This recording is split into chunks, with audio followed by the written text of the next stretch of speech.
rêve. Donc, j'ai fait un rêve top top avec toi. En 2 heures de mon sommeil, j'ai passé une après-midi entière avec toi, ta fille. Des ciné, balades, conversations. Vu que chaque rêve a sa signification, qu'est-ce que cela veut dire? J'ai pas le truc ici, mais tu sais, un rêve a sa signification. Le dico des mots d'Anne Monteschi, je te jure, on va le répéter. C'est un dictionnaire qu'il faut avoir. Moi, j'ai pas toutes les définitions du dictionnaire. C'est hyper important. Dans ce dictionnaire, il va falloir que tu regardes cinéma, balade, conversation. Il faut que tu regardes tous ces mots-là, tout le temps, tout le temps, tout le temps. D'accord?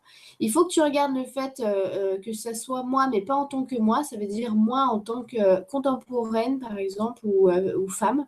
Tu vois, tu peux mettre ce mot-là. Avec ma fille, c'est pareil. Tu regardes fille, petite fille. Tu vois, il faut prendre tous les points clés de ton rêve, que ce soit des personnes que tu connaisses ou non, que ce soit moi ou pas moi. D'accord? Et que tu regardes dans ce dictionnaire, ça correspond à des points hyper importants. Parce que ces rêves-là où tu fais des activités, il y a des choses, il y a des éléments hyper importants, ce sont tous en symbolique et pour te donner le langage précis de quelque chose que tu es en train de régler en ce moment. D'accord? Donc, il faut le faire. C'est un travail qui demande du temps de regarder. Mais c'est pour ça que je dis, mais prenez ce dictionnaire des rêves d'Anne Montessi. Euh, Tu peux mettre le dico des rêves, Stéphane? Ouais, Ouais, Dan. ouais, ouais, attends, je le cherche, ça, justement. C'est vrai que Virginie, elle est top aussi, mais vraiment, regardez bien, regardez bien. Je le dirais tout le temps, mais je vous jure, il faut pas essayer d'interpréter un rêve par rapport à ce que vous avez fait. Le cinéma, ça n'a rien à voir avec ce que tu crois.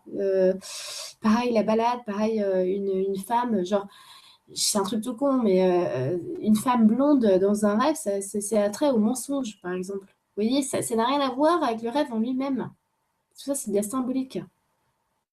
Et en même temps, c'est con de dire que c'est de la symbolique parce que c'est juste le reflet d'une information. Je préfère dire ça comme ça.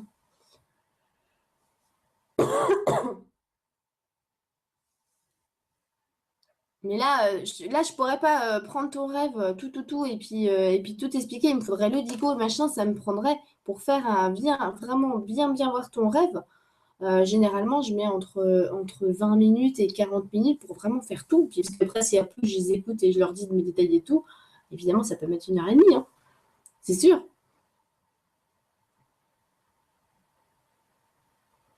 Ben, c'est bon pour toi, je peux te poser une question de une autre question. Ouais, ok. Bah écoute, on en prend. Bah c'est bon, on a encore du temps. On a encore ouais, 5-10 minutes.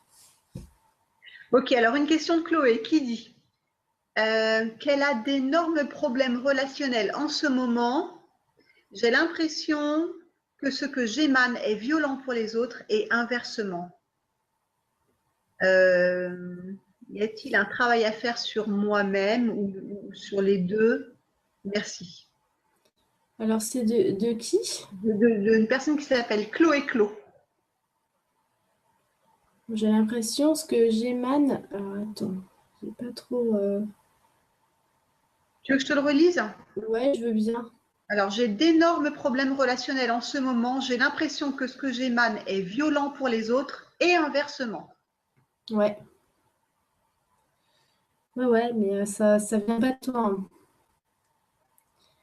Enfin, ça vient pas de toi. Après, tout vient de toujours, on a part de responsabilité dans tout, mais dans ton environnement proche, il y a quelque chose qui fait que ça retourne un petit peu ta tête et ton cerveau et tes comportements.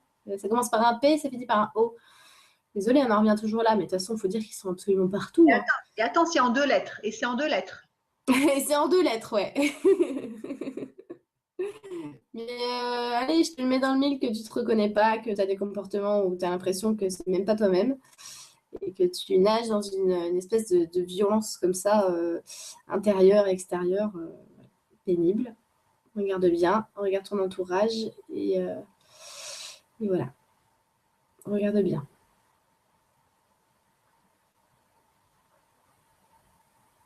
Alors, je vais te poser une question de papillon.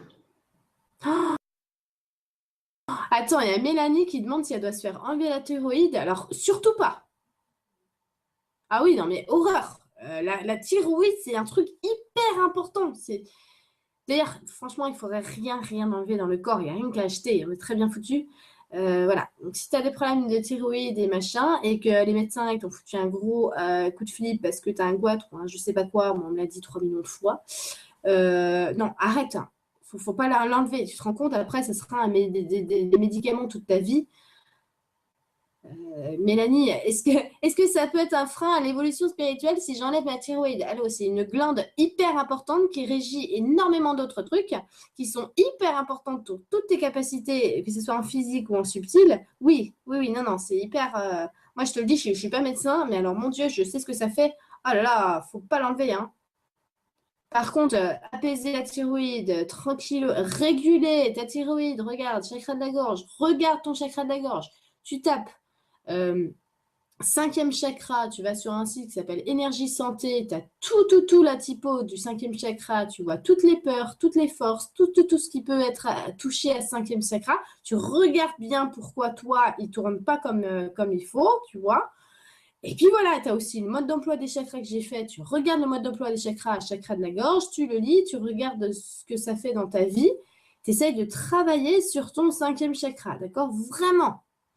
Et puis ensuite, si tu veux travailler directement sur ta thyroïde, tu me fais des petites séances de méditation où vraiment tu demandes à ta thyroïde qu'elle se régule et que tu lui fais confiance. Tu pars du principe où maintenant, ok ma thyroïde chérie, tu es toi un super organe dans mon corps qui est parfaitement programmé pour faire le travail que tu as à faire. Maintenant, je te fais confiance, tu vas faire ton boulot comme il faut.